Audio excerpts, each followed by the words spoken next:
ಶ್ರೀಗುರುಭ್ಯೋ ನಮಃ ಪರಮಗುರುಭ್ಯೋ ನಮಃ ಶ್ರೀಮದಾನಂದತೀರ್ಥಭಗವತ್ಪಾದಾಚಾರ್ಯಗುರುಭ್ಯೋ ನಮಃ ಹರಿ ಓಂ ಆದಿದೇವಾಯ ದೇವಾನಾಂ ಪತಯೇ ಸದಿತಾರ್ಯೇ ಅನಾದಿಜ್ಞಾನಪಾರಾಯ ನಮೋ ನವರಾಯತೆ ನಮಃ ಹರಿ ಓಂ 2025ನೇ ಇಸವಿ ಜನವರಿ ತಿಂಗಳಲ್ಲಿ ಧನುಸ್ಸು ರಾಶಿಯವರಿಗೆ ಆಗುವ ಫಲಗಳ ಬಗ್ಗೆ ವಿಚಾರವನ್ನು ಮಾಡೋಣ. ನಮ್ಮ ಆತ್ಮೀಯ ವೀಕ್ಷಕರಿಗೆ ಹೊಸ ವರ್ಷದ ಆರ್ಥಿಕ ಶುಭಾಶಯಗಳು. CS ಅಷ್ಟವನ್ನು ವೀಕ್ಷಿಸುವ ವೀಕ್ಷಕರಿಗೆ ಆತ್ಮೀಯ ಸ್ವಾಗತ. ನಮ್ಮ ಚಾನಲನ್ನು ಸಬ್ಸ್ಕ್ರೈಬ್ ಮಾಡಿಕೊಳ್ಳಿ, ಎಲ್ಲರಿಗೂ ಶೇರ್ ಮಾಡಿ. ಧನುಸ್ಸು ರಾಶಿಯವರಿಗೆ ಜನವರಿ ತಿಂಗಳಲ್ಲಿ ರವಿಯ ಅನುಗ್ರಹ ಬಹಳ ಜೋರ ನಡೀತದೆ. ಸೂರ್ಯಗ್ರಹ ಅನುಗ್ರಹ ಏನು ಮಾಡಿಕೊಡ್ತದೆ ನಮಗೆ ಅಂದರೆ, ಒಳ್ಳೆ ಭೂಮಿಯನ್ನು ಕೊಂಡುಕೊಳ್ಳುವಂಥದ್ದು, ಮನೆಗಳು ಕೊಂಡುವಂಥದ್ದು, ಧನಲಾಭ ಮತ್ತು ಹಿರಿಯರ ಆಸ್ತಿಗಳು ಸಿಗುವಂಥ ಭಾಗ್ಯ ಪ್ರಾರಂಭ ಆಗ್ತಾಯಿದೆ ರವಿಯಿಂದ. ಅಂದರೆ ಮನೆ ಲಾಭ ಆಗ್ತದೆ, ಜಮೀನು ಭೂಮಿ ಕೊಂಡುಕೊಳ್ಳೋ ಲಾಭ ಆಗ್ತದೆ ಮತ್ತು ಹಿರಿಯರ ಆಸ್ತಿಗಳೆಲ್ಲ ಕೈಗೂಡುವಂಥ ಒಳ್ಳೆಯ ಭಾಗ್ಯ ಅಂತ ಇವೆಲ್ಲ ಸಿಗೋದು ಒಂದು ಟೈಮ್. ಆ ಗ್ರಹ ಅಲ್ಲಿಗೆ ಬಂದಾಗ ಆ ಫಲವನ್ನು ಕೊಟ್ಟೇ ಕೊಡ್ತಾರೆ. ನಮ್ಮ ಪ್ರಯತ್ನ ಇರಬೇಕಷ್ಟೆ. ನಮ್ಮ ಒಳ್ಳೆಯ ವಿಶೇಷವಾದ ಶ್ರದ್ಧಾಭಕ್ತಿ ಗೌರವಗಳಿಂದ ಕೂಡ ಫಲ ಬರಬೇಕಾದ್ರೆ ಪ್ರಯತ್ನ ಇರಬೇಕು, ಶ್ರದ್ಧಾಭಕ್ತಿ ಇರಬೇಕು ಅದರಲ್ಲಿ.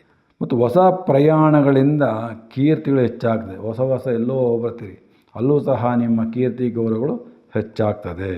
ಮತ್ತು ನಿಮ್ಮ ಧನುಸ್ಸು ರಾಶಿಯವರ ತಂದೆಗೆ ಸ್ವಲ್ಪ ತೊಂದರೆಗಳು, ಅಷ್ಟೊಂದು ಡೆವಲಪ್ಮೆಂಟ್ ಬರೋದಿಲ್ಲ ಅವ್ರಿಗೆ, ಅವರು ತಾಪತ್ರೆ ಜಾಸ್ತಿ ಆಗ್ತದೆ. ಸೊ ನಿಮ್ಮ ಅಭಿವೃದ್ಧಿ ಭಾಳ ಚೆನ್ನಾಗಿರ್ತದೆ. ಮತ್ತು ಆರೋಗ್ಯವು ಸಹ ಅಷ್ಟೊಂದು ಕೆಟ್ಟದೇ ಯಾವ ರೀತಿ ಇರೋದ್ರಲ್ಲಿ ಇಂಪ್ರೂವ್ಮೆಂಟ್ ಇರ್ತದೆ. ವಿದ್ಯಾರ್ಥಿಗಳು ಬಹಳ ಖ್ಯಾತಿ ಆಗ್ತೀರಿ, ವಿದ್ಯಾರ್ಥಿಗಳು ಒಳ್ಳೊಳ್ಳೆ ಹೆಸರು ತೊಗೊತೀರಿ, ಗೌರವ ತೊಗೊತೀರಿ, ಒಳ್ಳೆ ಪ್ರಸಿದ್ಧಿಯನ್ನು ಸಹ ಹೊಂದುತ್ತೀರಿ. ಮತ್ತು ಉದ್ಯೋಗದಲ್ಲಿ ಉನ್ನತ ಸ್ಥಾನಮಾನಗಳು ಲಭಿಸುತ್ತದೆ. ಬಡ್ತಿಗಳಾಗುವ ಚಾನ್ಸಸ್, ಪ್ರಮೋಷನ್ ಆಗುವ ಚಾನ್ಸಸ್ ಭಾಳ ಜೋರಾಗಿದೆ. ಪ್ರಯತ್ನ ಮಾಡಿರಿ. ಮತ್ತು ಯಾರೇ ವಿವಾಹಕ್ಕೆ ಪ್ರಯತ್ನ ಪಡ್ತಾ ಇದ್ದೀರೋ ಅಂಥವರಿಗೂ ವಿವಾಹಗಳು ಕೂಡಿ ಬರುವಂಥ ಯೋಗ ಭಾಳ ಚೆನ್ನಾಗಿರ್ತದೆ. ಭಾಳ ಒಳ್ಳೆಯ ವಿಶೇಷ ಅದು. ನಿಮಗೆ ಯಾಕೆ ಈ ಥರ ಫಲ ಅಂದರೆ, ರವಿ ಅನುಗ್ರಹ ವಿಶೇಷವಾಗಿ ನಿಮ್ಮ ಸದ್ಗುಣ, ನಿಮ್ಮ ಒಳ್ಳೆಯ ಗುಣ, ನಡವಳಿಕೆ, ವಿನಯ ಇದೆಲ್ಲರ ಮನಸ್ಸನ್ನು ಗೆಲ್ತೀರಿ ನೀವು. ನಿಮ್ಮ ನಡವಳಿಕೆಯಿಂದ ನಿಮ್ಮ ಮಾತಿನ ಒಳ್ಳೆಯ ಬೆಲೆ ಬರ್ತದೆ, ಅದು ವಿಶೇಷವಾದ ಫಲವನ್ನು ಕೊಡ್ತದೆ. ಮತ್ತು ಕೆಲವು ಹಿರಿಯ ಅಧಿಕಾರಿಗಳಿಂದ ಸ್ವಲ್ಪ ತೊಂದರೆಗಳಾಗ್ಬಿಡ್ತದೆ. ಸ್ವಲ್ಪ ಹುಷಾರಾಗಿ ಮಾತಾಡಿ, ಕಿರುಕುಳ ಕೊಡ್ತಾರೆ ನಿಮ್ಮ ಅಭಿವೃದ್ಧಿಗೆ. ಆದಷ್ಟು ಅವ್ರನ್ನ ಶತ್ರು ಮಾಡ್ಕೊಳ್ಳೋಕೆ ಹೋಗಬೇಡಿ. ನಿಮ್ಮ ಪತ್ನಿಯ ಸ್ವಲ್ಪ ಕೆಲವು ವಿಚಾರದಲ್ಲಿ ದುಡುಕು ಬರ್ತಾಳೆ, ದುಡುಕಿ ಮಾತಾಡುವಂಥ ಚಾನ್ಸಸ್ ಜಾಸ್ತಿ. ದುಡುಕಿ ಕೆಲಸ ಮಾಡಿ ಮೋಸ ಹೋಗ್ತಾರೆ.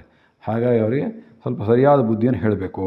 ಸೊ ನೀವು ನಿಮ್ಮ ಮಾತಿನಿಂದ ಎಲ್ಲರನ್ನು ಗೆಲ್ತೀರಿ. ನಿಮ್ಮ ಮಾತು ಅಷ್ಟು ಪವರ್ಫುಲ್ ಆಗಿರ್ತದೆ, ಅದು ಯೂಸ್ ಮಾಡ್ಕೋಬೋದು. ವ್ಯಾಪಾರ ವ್ಯವಹಾರಗಳಿಂದ ನಾನಾ ರೀತಿಯ ಸಂಪಾದನೆಯನ್ನು ಮಾಡ್ಕೊತೀರಿ. ಬಿಸ್ನೆಸ್ ಮಾಡುವಂಥವ್ರು ನಾನಾ ಥರ ಬಿಸ್ನೆಸ್, ಒಂದಲ್ಲ ಒಂದೆರಡು ಥರ, 2-3 ಥರ ಬಿಸ್ನೆಸ್ ಸೋರ್ಸ್ ಶುರು ಆಗ್ತದೆ. ಅದನ್ನು ಉಪಯೋಗ ಮಾಡ್ಕೊಳ್ಳಿ. ನಿಮ್ಮ ಸಂಪತ್ತನ್ನು ಹೆಚ್ಚಿಸಿಕೊಳ್ಳಿಬಿರಿ. ಎಷ್ಟು ಮಾಡ್ಕೊತೀರಿ, ಬಡ್ಡಿ ಚಕ್ರಬಡ್ಡಿ ಸಂಪಾದನೆ ಮಾಡುವಂಥ ಯೋಗ ಭಾಳ ಚೆನ್ನಾಗಿದೆ. ವ್ಯಾಪಾರಿಗಳು, ಫ್ಯಾಕ್ಟ್ರಿಗಳ ಕೆಲಸ ಮಾಡುವಂಥವ್ರು ಮತ್ತು ದೊಡ್ಡ ಯಂತ್ರಗಳ ಕೆಲಸ ಮಾಡುವಂಥವ್ರಿಗೆ ಹೆಚ್ಚು ಲಾಭ. ವ್ಯಾಪಾರ ಮಾಡುವಂಥವ್ರಿಗೆ ಮತ್ತು ಫ್ಯಾಕ್ಟ್ರಿಗಳಲ್ಲಿ ದೊಡ್ಡ ಫ್ಯಾಕ್ಟ್ರಿಯಲ್ಲಿ ಕೆಲಸ ಮಾಡೋದು ಮತ್ತು ದೊಡ್ಡ ಯಂತ್ರಗಳ ಜೊತೆ ಕೆಲಸ ಮಾಡ್ತೀರಿ ಅಂಥವ್ರಿಗೆ ಧನ ಲಾಭಗಳು ಭಾಳ ಚೆನ್ನಾಗಿದೆ. ಮತ್ತು ಸ್ವಲ್ಪ ಮುಂಗೋಪ ಜಾಸ್ತಿ ಮಾಡ್ಕೊಂಡು ಮಾತಾಡಿಬಿಡ್ತೀರಿ. ಆದಷ್ಟು ಮುಂಗೋಪವನ್ನು ಕಡಿಮೆ ಮಾಡಿಕೊಂಡ್ರೆ ಭಾಳ ಒಳ್ಳೆಯದಾಗ್ತದೆ. ಮತ್ತು ನೀವು ಬರ್ತಕ್ಕಂಥ ದುಡ್ಡು ಆದಾಯ ಚೆನ್ನಾಗಿರ್ತದೆ. ಎಷ್ಟು ಆದಾಯ ಬರುತ್ತೋ ಅಷ್ಟು ಖರ್ಚು ಮಾಡೋಕ್ಕೆ ಬರ್ತೀರ.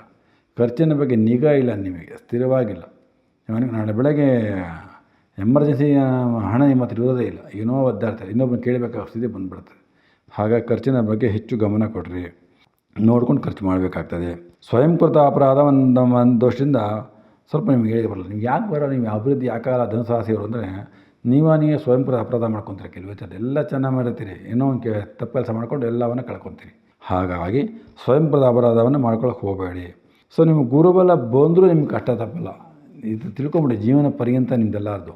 ಧನುಸ್ಸು ರಾಶಿಯವ್ರದ್ದು ಏನು ಫಲ ನಿಮ್ಮದು ಅಂದರೆ, ಗುರುಬಲ ಬರುತ್ತೆ, ಗುರು ಅನುಗ್ರಹ ಆಗತ್ತೆ, ಭಾಳ ಸ್ಥಿರವಾಗಿ ನಿಲ್ಲಲ್ಲ. ಯಾಕೆ ನಿಲ್ಲಲ್ಲ? ಸ್ವಯಂಕೃತ ಅಪರಾಧ. ನೀವೇ ಏನೋ ತೊಂದರೆ ಮಾಡ್ಕೊತೀರ, ಸರಿಯಾಗಿ ಯೋಚನೆ ಮಾಡಲ್ಲ.